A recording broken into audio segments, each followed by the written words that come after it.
So to start with, I'm going to take some white gum paste.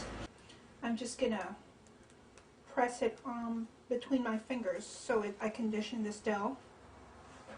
And I'm going to roll it using my small rolling pin into an even thickness, about 1/16 of an inch, and you just need it to be even.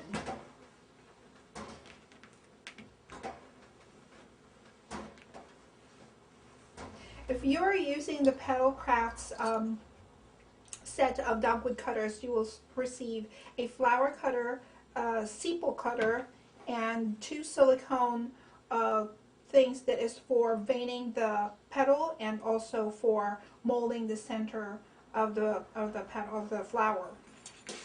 So I'm going to start with the petal veiner. I'm just going to make sure that I press it down evenly. That way all of my petals have veining on them. And I basically just use the palm of my hand and press it down, make sure it's as even as possible. I even use like a rocking motion. And so as you can see, I have all 4 petals veined at the same time, which is very, very fast. So I am just going to center my flower cutter, press it down. I'm pressing it down and shaking it back and forth as well. That way I make sure that I get an even, clean cut all throughout. There we go.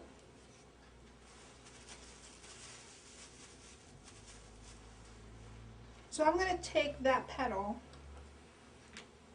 and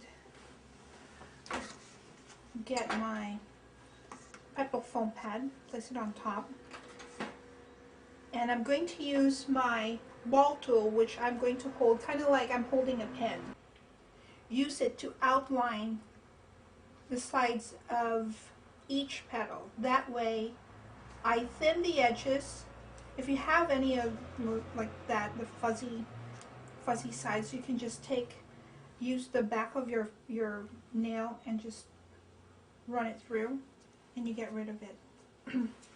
Okay, so I'm going to do it again on this petal, and I'm just going to take again my ball tool and basically outline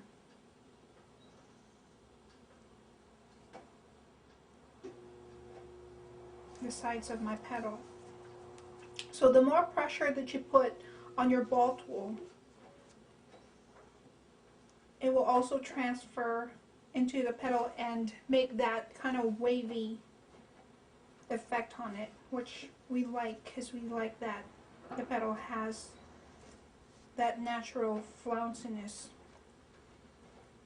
and curve that you see on a real flower. So after I've taken that and thinned out the side of my petals, I will take my Dresden tool, which is the gum paste tool that's shaped like a foot. I'm going to use the one that is skinnier tip than the other, as you see. So I'm going to use this one. And I'm going to take that, and you see how each individual petal has a notch right in the center. So I'm going to take my ball tool, or not my ball tool, but my Dresden tool, and insert it on the underside of where the notch is, and then I'll take my forefinger and my thumb and push it backwards while I'm pushing the center in. So I'm going to do that. That way you make the petals stand up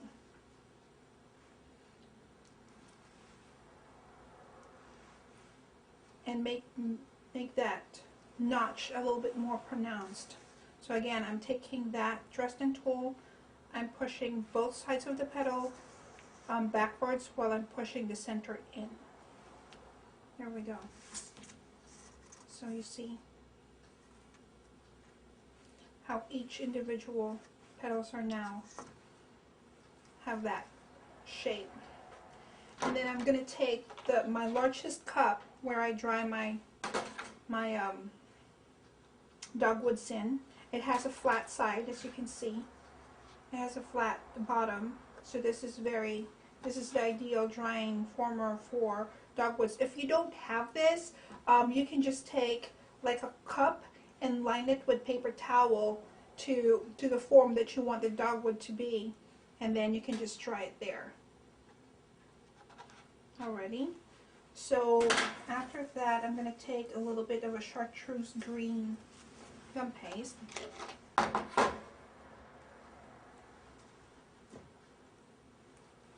I'm going to take that center silicone mold that comes with the set. I'm going to put a little bit, just a little bit of vegetable shortening. You don't really want to douse it with so much, because if you put a lot of vegetable shortening on your mold, and after the gum paste is dry, it will not hold the petal dust later on when you're trying to dust it. So just a really tiny bit. You don't want a whole lot. Just to make sure that the gum paste actually does not stick to it. Well, nothing really sticks to silicone, but just to be sure, because you know gum paste sometimes tend to be a little bit stickier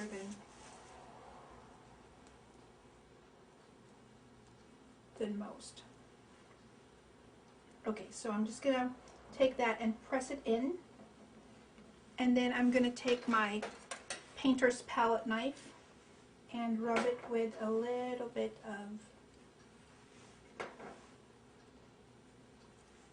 of shortening. That way I know that my gum paste is not going to stick to it, and then I'm just going to run it through. That way I cut off the excess gum paste. If it's not successful the first time, hey, you know what, at least we know how much gum paste we need to use, and there's not going to be any more excess. So I'm just going to press it in again until I fill out that whole cavity of the mold. And there we go. So you see I don't have any more excess, and you want to make sure if you use that technique where you cut your gum paste with a palette knife, you want to make sure that you drag that in, and any of the excess gum paste on the outside, and how I do it is that I just run my greased finger, my lightly greased finger, and basically go back and forth through the side of it. That way I drag all the gum paste in. Alright, so I'm going to just pop it out and see how beautiful that is. I'm going to take my flower that is being dried, put a little bit of gum glue on it. I'm wiping off the excess because I don't want it to be too wet. And you just basically press it right in the middle of the flower. There we go. So if you don't have that set of the dogwood cutters that I just used, and you have another type of dogwood cutter, you can just basically follow the steps or the procedure that I just did. And then for the center, you can just take a small sieve. Just make sure that the grain is not too fine, because you wanted the texture of a bigger grain. So I'll take some of my gum paste. I'll just soften it a little bit with some vegetable shortening.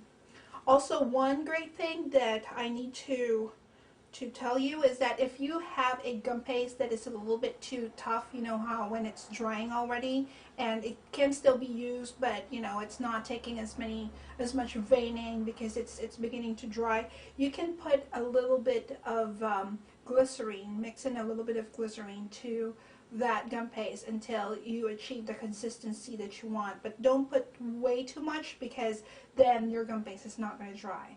I would say at the top of my head you'd probably want to mix in about a teaspoon of glycerine to a pound of gum paste at most. But really, I just basically, if you've been working with gum paste for a long time, you can kind of tell the consistency that you need, and you can just eyeball it if you want. So I'm taking a little bit of my green gum paste here, and I'm just going to use my sieve and basically push my gum paste upwards to get that texture. There we go. And then I'm just going to basically round it out. You can even use like a cutter, like a tip, a huge tip to cut that ball.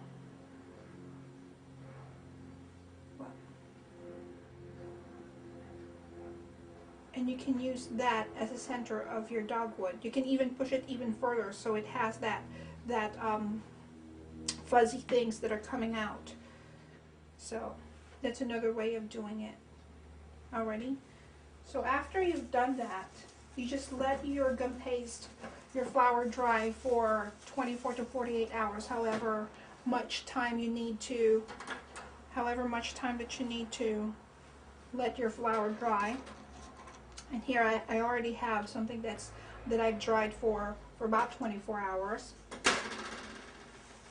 And I will take, again, some green gum paste. You can even use white if you want to, because this will be on the underside of the flour and it's not going to be seen. So if you have like an excess gum paste from before, you can use that too.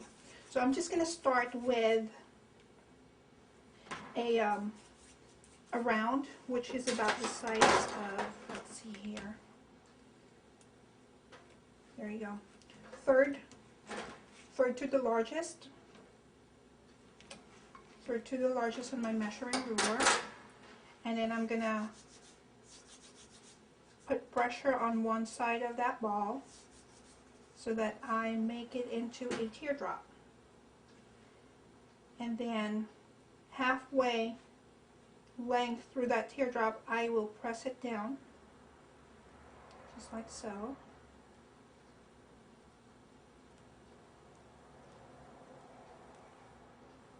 See? So this is what they call a witch's hat or a Mexican hat technique. So after I've pressed it down, I'm going to put it right on my board. I'm going to use a little bit of cornstarch to make sure that it doesn't stick to my mat.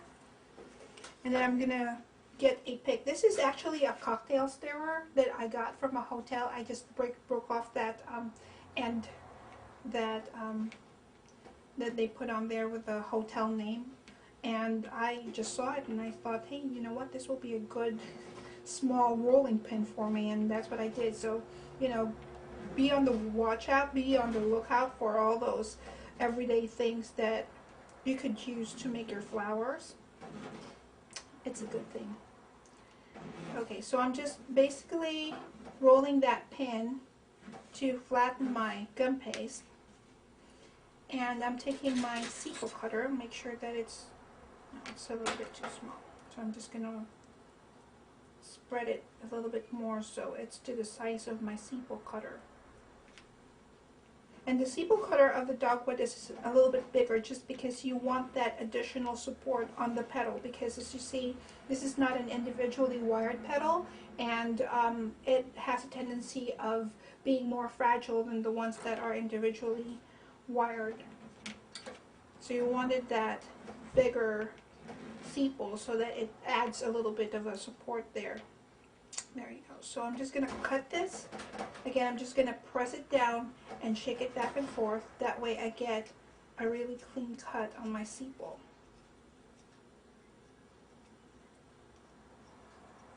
Okay. Just take it off.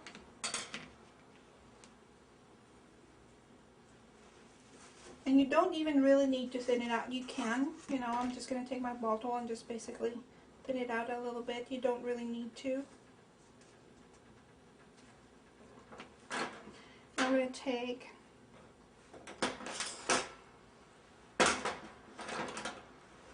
a 26 gauge wire, and as you may notice if you have seen some of the videos on this website, I use a lot of 26 gauge wires, and I think this is like one of the universal gauges of wires that you can use for your gum paste, because it's not too thick, it's easy to bend, and it's not too thin that, you know, it still supports the flower. So I'm just going to take it and form an open hook on one side of it. And sometimes, you know, paper covered wires kind of unravel sometimes. So I'm just going to take floral wire and basically wrap one end of it so it doesn't unravel on me. And I'm just going to insert it right through the middle of my gum paste until it hooks, so I know that it's nice and secure, that it's not going to come off after the gum paste is dry. And I'm going to brush a little bit of glue onto the sepal.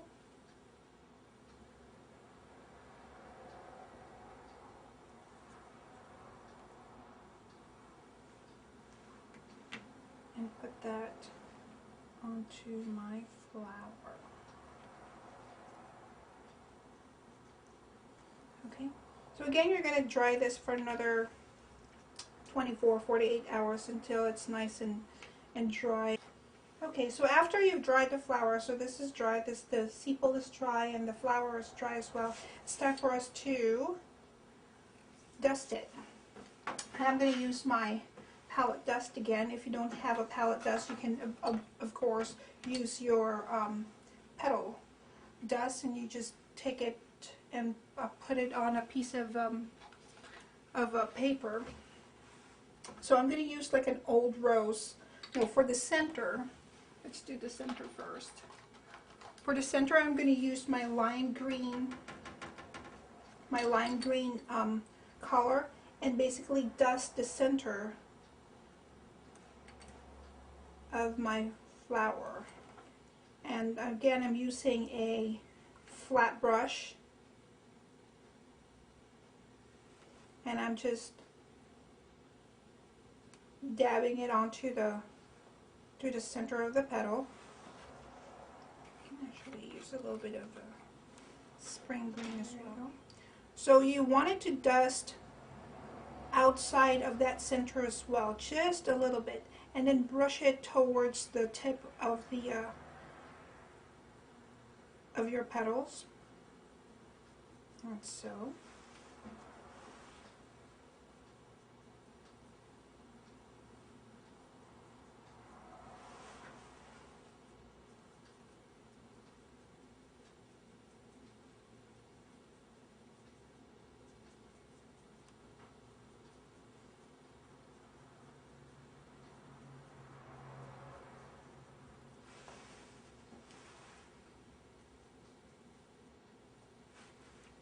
There we go.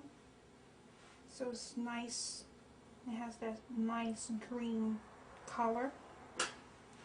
And then for the tip part, the dogwood has a little bit of a touch of pink on there, and I'm just using old rose, and I'm just going to brush that ever so slightly from the edge. I'm starting from the edge of the gum paste, going in. And that's just right on the notch of each of the petal. You can use old rose. I sometimes use poppy red as well, just for if I wanted it a little bit darker.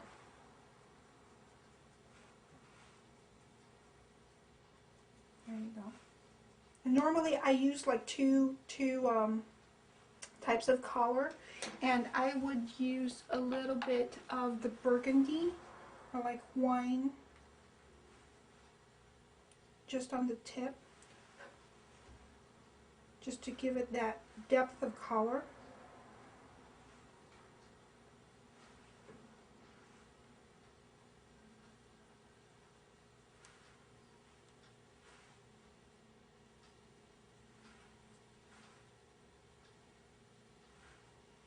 Again, I'm using burgundy, so I used old rose and burgundy to get that effect.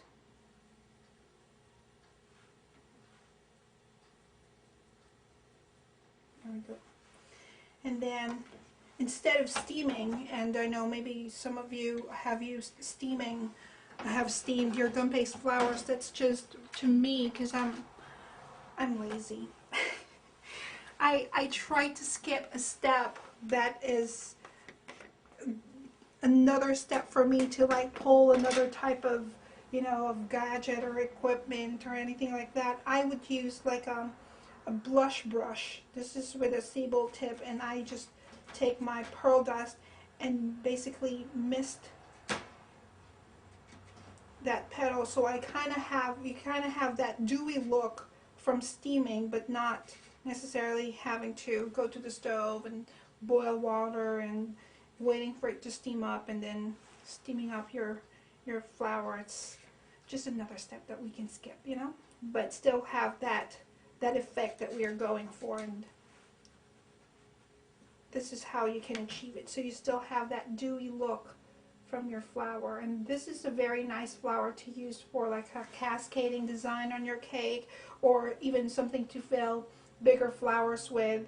And it's very easy. You can do this in like 2 minutes tops, you know.